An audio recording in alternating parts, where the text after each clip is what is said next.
दोस्तों, मेरे चैनल सुख समृद्धि उपाय में आप सभी का हार्दिक स्वागत है। आज मैं सुनाने जा रही हूँ आंवला नवमी की कथा। कहते हैं सुनने मात्र से हमारे सारे दुख दूर हो जाते हैं, विशेष हमारी मनोकामना पूरी होती है। तो सुन लेते हैं आंवला नवमी की कथा। वीडियो अच्छी लगे तो लाइक सब्सक्राइब जरूर करिएगा, जिससे आगे वीडियो मिलती रहे। और कमेंट में जय माँ लक्ष्मी जरूर लिख दीजिएगा।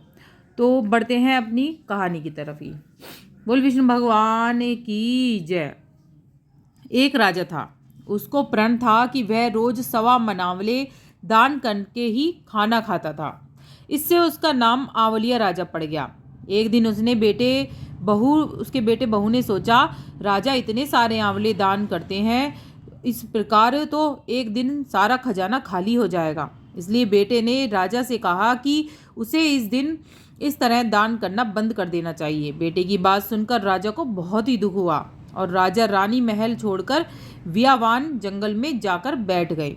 राजा रानी आंवला दान नहीं कर पाए और प्रण के कारण कुछ खाया भी नहीं। जब भूखे प्यासे 7 दिन हो गए, तब भगवान ने सोचा कि यदि मैंने इसका प्रण नहीं रखा और इसका सत नहीं रखा तो विश्वास चला जाएगा इसे। इसलिए भगवान ने जंगल में ही महल और राज्य और बाग बगीचे सब बना दिए, ढेरों आंवले के पेड़ लगा दिए। सुबह राजा रानी उठे तो देखा कि जंगल में उनके राज्य से भी दुगना राज्य बसा हुआ है। राजा रानी से कहने लगा, रानी देख, कहते हैं सत मन छोड़े, सुरमा सत छोड़िया पत जाए, सत की छोड़ी लक्ष्मी फिर मिलेगी आए। आओ नहा धोकर आंवले दान करें, अब भोजन करें। राजा रानी ने आंवले दान करके खाना खाया और खुशी खुशी जंगल में वो रहने लगे। उधर आंवला देवता का अपमान करने और माता पिता से बुरा व्यवहार करने के कारण बहू बेटे के बुरे दिन आ गए। राज्य दुश्मनों ने छीन लिया, दाने दाने को मोहताज हो गए और काम ढूंढते हुए अपने पिताजी के राज्य में आ पहुंचे। उनके हालात इतने बिगड़े हुए थे कि पिता ने उन्हें बिना पहचाने हुए काम पर रख लिया। बेटे बहु सोच भी नहीं सकते थे कि उनके माता पिता इतने बड़े राज्य के मालिक भी हो सकते हैं, सो उन्होंने अपने माता पिता को नहीं पहचाना। एक दिन बहू ने सास के बाल गूंथते समय उनकी पीठ पर मस्सा देखा। उसे यह सोचकर रोना आने लगा कि ऐसा मस्सा मेरी सास के भी था।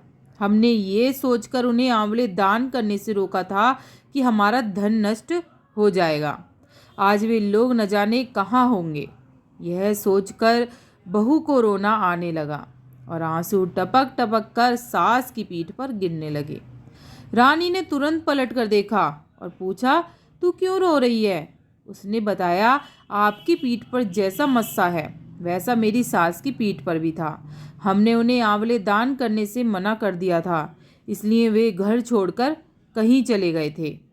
तब रानी ने उन्हें पहचान लिया और सारा हाल पूछा, अपना हाल बताया और अपने बेटे बहू को समझाया कि दान करने से धन कभी कम नहीं होता है, बल्कि बहुत बढ़ता है।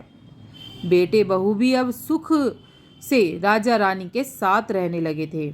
हे भगवान, जैसे राजा रानी का सत रखा वैसे सभी का रखना, कहते सुनते सारे परिवार का रखना और सभी को सुख देना। हे विष्णु भगवान, सभी पर कृपा बनाए रखना। सुन लेते हैं दूसरी कथा। शंकराचार्य। एक बार जगत गुरु आदि शंकराचार्य भिक्षा मांगने के लिए एक कुटिया में सामने रुक गए।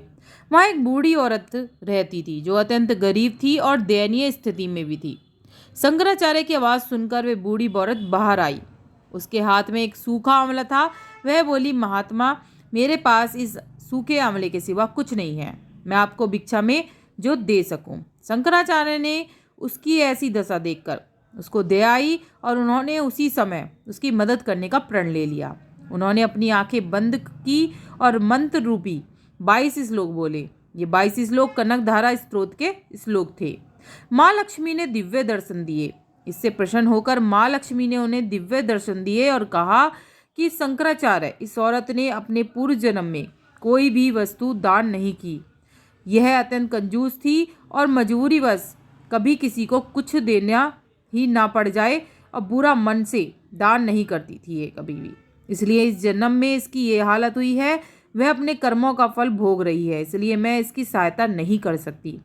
शंकराचार्य ने देवी लक्ष्मी की बात सुनकर कहा, हे माँ लक्ष्मी, अपने पूर्व जन्म में अवश्य दान धर्म नहीं किया है, लेकिन इस जन्म में इसने पूर्ण श्रद्धा से मुझे सूखा आंवला भेंट किया है। इसके घर में कुछ नहीं होते हुए भी इसने ये मुझे सौंप दिया। इस समय इसके पास यही सबसे बड़ी पूंजी है। क्या इतना भेंट करना प्राप्त नहीं है? शंकराचार्य की इस बात से देवी माँ लक्ष्मी प्रसन्न हो गई। उसी समय उन्होंने गरीब महिला की कुटिया में स्वर्ण के आंवलों की वर्षा कर दी। बोल लक्ष्मी माता की जय। जैसे लक्ष्मी माता उन्हें दिया वैसे हमको भी देना, कहते सुनते हुंकारा भरते का भला। तो विष्णु भगवान की जय। वीडियो उपयोगी लगे तो लाइक सब्सक्राइब जरूर करिएगा। जो आगे वीडियो मिलती रहे कमेंट में जय माँ लक्ष्मी जरूर लिखिएगा।